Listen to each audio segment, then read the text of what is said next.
ಈಗಾಗಲೇ ವಿದ್ಯಾರ್ಥಿಗಳು ಅರ್ಜಿಯನ್ನ ಸಲ್ಲಿಸಿದಿರಾ. ಅರ್ಜಿಯಲ್ಲಿ ತಮಗೆ ಅನ್ವಯಿಸುವಂತಹ ಎಲ್ಲ ಮೀಸಲಾತಿಗಳನ್ನ ಸಹ ತಾವು ನಮೂದಿಸಿದಿರಾ.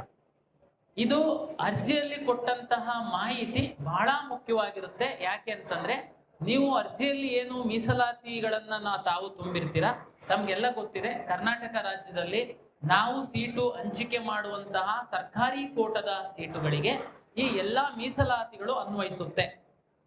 ಈಗ ಅರ್ಜಿ ಹಾಕುವಾಗ ತಾವು ಏನು ಸರಿಯಾಗಿ ಮಾಹಿತಿಯನ್ನ ತುಂಬಬೇಕು ಅನ್ನುವಂಥದ್ದು ನಮ್ಮ ವಿನಂತಿ. ಯಾಕೆ ಅಂತಂದ್ರೆ ನೀವು ಈಗ ನೀಡಿರುವಂತಹ ಮಾಹಿತಿಯ ಆಧಾರದ ಮೇಲೆ ನಾವು ಮುಂದೆ ಕೌನ್ಸಿಲಿಂಗ್ ಮಾಡ್ತೀವಿ. ಈಗ ವಿದ್ಯಾರ್ಥಿಗಳು ಅರ್ಜಿ ಹಾಕುವಂತ ಸಂದರ್ಭದಲ್ಲಿ ಅಷ್ಟು ಗಂಭೀರತೆ ಇರಲಿಲ್ಲ, ಕೆಲವು ಮಿಸ್ಟೇಕ್ ಆಗಿತ್ತು. ನಂತರ ಸಹ ನಾವು ಮಾರ್ಚ್ 30 ತನಕ ನಾವು ಎಡಿಟ್ ಮಾಡೋದಕ್ಕೆ ಅವಕಾಶ ಕೊಟ್ಟಿದ್ವಿ. ಕೆಲವರು ಎಡಿಟ್ ಮಾಡಿದ್ದೀರಾ, ಇನ್ನು ಕೆಲವು ವಿದ್ಯಾರ್ಥಿಗಳು ಎಡಿಟ್ ಮಾಡೋದು ಮರ್ತೋಗಿರ್ಬೋದು. ಏನ್ ಚಿಂತೆ ಮಾಡಬೇಡಿ, ಈಗ ಪರೀಕ್ಷಾ ಸಮಯ ಇದೆ, ತಾವು ದಯಮಾಡಿ ಪರೀಕ್ಷೆಗೆ ಓದಿ. ಪರೀಕ್ಷೆ ಆದ ನಂತರ ಸಹ ನಾವೊಂದು ವಾರ 10 ದಿವಸಗಳ ಕಾಲ ಯಾವ್ದಾದ್ರು ತಾವು ಮಿಸ್ಟೇಕ್ ಮಾಡಿತ್ತು ಅಂತಂದ್ರೆ ಎಡಿಟ್ ಮಾಡ್ಕೊಳ್ಲಿಕ್ಕೆ ಅವಕಾಶವನ್ನ ಮಾಡ್ಕೊಡ್ತೀವಿ. ಈಗ ಸುಮ್ಮನೆ ಅಲ್ಲಿ ಇಲ್ಲಿ ಓಡಾಡುವಂಥದ್ದು ನನ್ನ ತಪ್ಪಾಗಿದೆ, ನಾನು 2A ಇತ್ತು 2A ಹಾಕಿಲ್ಲ, ಕನ್ನಡ ಮೀಡಿಯಂ ಇತ್ತು ಕನ್ನಡ ಮೀಡಿಯಂ ಹಾಕಿಲ್ಲ ಅಂತ ಯಾವುದು ಗೊಂದಲ ಮಾಡ್ಕೊಳಕ್ ಹೋಗ್ಬೇಡಿ. ನಾವು ಅವಕಾಶವನ್ನ ಕೊಡ್ತೀವಿ. ತಾವು CET ಪರೀಕ್ಷೆಗೆ ಓದಿ. ದಾಖಲೆಗಳ ಪರಿಶೀಲನೆ ಹಿಂದೆಲ್ಲ ತಮ್ಗೆ ಗೊತ್ತಿತ್ತು, ತಮ್ಗೆ ಗೊತ್ತಿರ್ಲಿಕ್ಕಿಲ್ಲ. ಯಾರು ತಮ್ಮ ಮನೆಯಲ್ಲಿ ಆಗ್ಲೇ PUC ಮಕ್ಳಿದ್ರೆ ಗೊತ್ತಿರ್ಬೋದೇನೋ, ತಾವು BEO ಕಚೇರಿಗೆ ಹೋಗ್ಬೇಕಾಗಿತ್ತು ದಾಖಲೆ ಪರಿಶೀಲನೆಗೆ. ನಾವು ಈಗಾಗ್ಲೇನೆ ತಮ್ಮ ಕಾಲೇಜುಗಳಲ್ಲೇನೆ ತಾವು ದಾಖಲೆ ಪರಿಶೀಲನೆ ಮಾಡೋದಕ್ಕೆ ಅವಕಾಶ ಮಾಡಿಕೊಟ್ಟಿದ್ವಿ. ತಾವು ಪ್ರಾಂಶುಪಾಲರ ಬಳಿ ದಾಖಲೆಗಳನ್ನ ಪರಿಶೀಲನೆ ಮಾಡ್ಕೊಂಡಿದ್ದೀರಾ. ಯಾವ್ದು ದಾಖಲೆ, ಯಾವ್ದು ಕನ್ನಡ ಮೀಡಿಯಂ, ರೂರಲ್, ರಿಲಿಜಿಯಸ್ ಮತ್ತೆ ಲಿಂಗ್ವಿಸ್ಟಿಕ್ ಕ್ಲೈಮ್ ಮಾಡಿದ್ರು ಅವ್ರು ಮಾತ್ರ.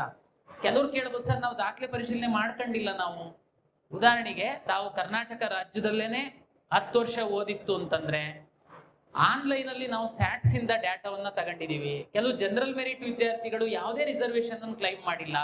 ನೀವು ಯಾವುದೇ ದಾಖಲೆ ಪರಿಶೀಲನೆ ಅಗತ್ಯ ಇರಲ್ಲ ನಿಮಗೆ. ನಾವು ಇಲಾಖೆಯಿಂದನೇ ಎಲ್ಲ ಫೆಚ್ ಮಾಡಿದೀವಿ. ತಾವು ಅಪ್ಲಿಕೇಶನ್ ಆದ್ಮೇಲೆ ತಮಗೆ ಗೊತ್ತಾಗುತ್ತೆ ಅದು ಯಾರು ದಾಖಲೆಗಳನ್ನ ಪರಿಶೀಲನೆ ಮಾಡ್ಕೊಳ್ಬೇಕಾಗಿದೆ. ಅವರಿಗೆ ಅಪ್ಲಿಕೇಶನ್ ಡೌನ್ಲೋಡೇ ಆಗಿರ್ಲಿಲ್ಲ, ಅವ್ರಿಗೆ ನಾವು ಕಾಲೇಜಿಗೆ ಹೋಗೋದು ಕೇಳಿದ್ವಿ. ಅಪ್ಲಿಕೇಶನ್ ಡೌನ್ಲೋಡ್ ಆಗಿದೆ ಅಂತಂದ್ರೆ ನಿಮ್ದು ದಾಖಲೆ ಪರಿಶೀಲನೆ ಅಗತ್ಯ ಇರಲ್ಲ.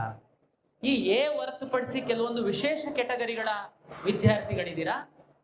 BCDE ಬೇರೆ ಬೇರೆ ತರದ್ದು ನಮ್ಮಲ್ಲಿ ವಿಶೇಷ ಕೆಟಗರಿಗಳಿದೆ. ಅದ್ರ ಜೊತೆಗೆ ತಾವು ಕೆಲವರು NCC, ಸ್ಕೌಟ್ಸ್, ಸ್ಪೋರ್ಟ್ಸ್ ಇದನ್ನೆಲ್ಲದನ್ನು ತಾವು ಟಿಕ್ ಮಾಡಿರುವಂತವ್ರು ಇದ್ದೀರಾ, ಮೀಸಲಾತಿಯನ್ನ ಕ್ಲೈಮ್ ಮಾಡಿರುವಂತವ್ರು. ತಮ್ಗೆ ನಾವು ಆಕ್ಚುಲಿ KEAಗೆ ಕರೆದು ಸ್ಪೋರ್ಟ್ಸ್ ಅಂತಂದ್ರೆ ಸ್ಪೋರ್ಟ್ಸ್ ದಾಖಲೆಗಳನ್ನ ತಮ್ಮಿಂದ ಪಡೆದು ಸ್ಪೋರ್ಟ್ಸ್ ಇಲಾಖೆಯಿಂದ ಪರಿಶೀಲನೆ ಮಾಡಬೇಕಾಗುತ್ತೆ. ಮಿಲಿಟರಿನಲ್ಲಿರುವಂತವ್ರು, ಎಕ್ಸ್ ಸರ್ವಿಸ್ ಮೆನ್ ಇರ್ಬೋದು, ಆಲ್ರೆಡಿ ಸರ್ವಿಸ್ ಅಲ್ಲಿರೋರು ಇರ್ಬೋದು, ತಮ್ಮ ದಾಖಲೆಗಳನ್ನ ಆ ಇಲಾಖೆಗೆ ಕಳಿಸಿ ಪರಿಶೀಲನೆ ಮಾಡಬೇಕಾಗಿರುತ್ತೆ. ನಾವು ಈಗ ನಿಮ್ದು CET ಮತ್ತೆ ನೀಟ್ ಇರೋದ್ರಿಂದ ನಾವು ನಿಮಗೆ ಟೈಮ್ ಟೇಬಲ್ ಕೊಟ್ಟಿಲ್ಲ. 3ನೇ ತಾರೀಕು ನೀಟ್ ಆದ ನಂತರ ನಾನು ತಮಗೆ ಟೈಮ್ ಟೇಬಲ್ KE ಪ್ರಾಧಿಕಾರದ ವೆಬ್ಸೈಟ್ ಅಲ್ಲಿ ಹಾಕ್ತೀನಿ.